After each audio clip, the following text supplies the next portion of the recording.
what could you do to improve yourself? Well, let's step one step backwards. The first question might be, why should you even bother improving yourself?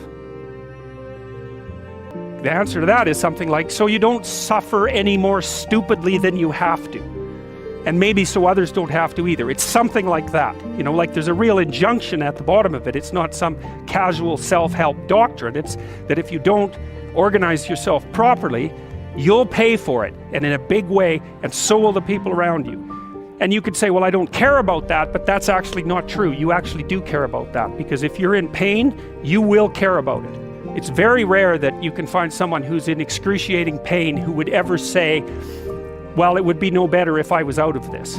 Well, so then the question might be, well, how would you go about getting your act together? And the answer to that is something like, look around for something that bothers you and see if you can fix it. You can do this in a room. It's quite fun to do it just when you're sitting in a room, like a room, maybe your bedroom. You can sit there and just sort of meditate on it and think, okay, if I wanted to spend 10 minutes making this room better, what would I have to do? And you have to ask yourself that, right? It's not a command, it's like a genuine question. And things will pop out in the room. There's a stack of papers over there that's kind of bugging you, and you know that maybe a little order there would be a good thing. And there's some rubbish behind your computer monitor that you haven't attended to for like 6 months. And if you allow yourself just to consider the expanse in which you exist at that moment, there'll be all sorts of things that'll pop out in it that you could just fix. You fix 100 things like that, your life will be a lot different. Now, I often tell people too, fix the things you repeat every day, because people tend to think of those as trivial, right? You get up, you brush your teeth, you have your breakfast, you know, you have your routines that you go through every day. Well, those probably constitute 50% of your life.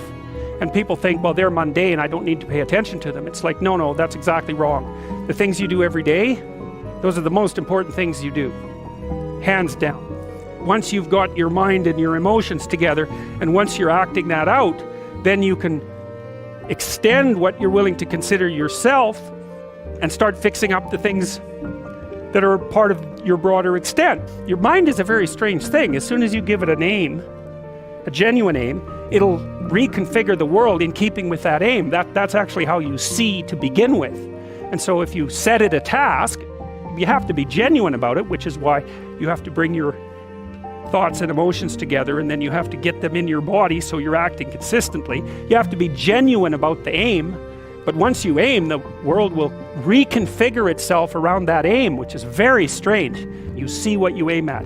One inference you might draw from that is, be careful what you aim at.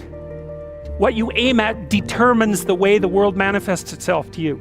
And so if the world is manifesting itself in a very negative way, one thing to ask is, are you aiming at the right thing? Now, you know, I'm not trying to reduce everybody's problems to an improper aim. There's a random element to being, that's for sure. But it's still a great thing to ask. Ask and it shall be given you. Seek and ye shall find. Knock and it shall be opened unto you. For everyone that asketh receiveth, and he that seeketh findeth, and to him that knocketh it shall be opened. People's lives aren't what they would like them to be. And so then you ask, why? Well, forget about tragedy and catastrophe, because that's self-evident, and we're not going to discuss that. But one of the main reasons that people don't get what they want is because they don't actually figure out what it is. And the probability that you're going to get what would be good for you, let's say, which would even be better than what you want, right? Because, you know, you might be wrong about what you want easily. But maybe you could get what would really be good for you.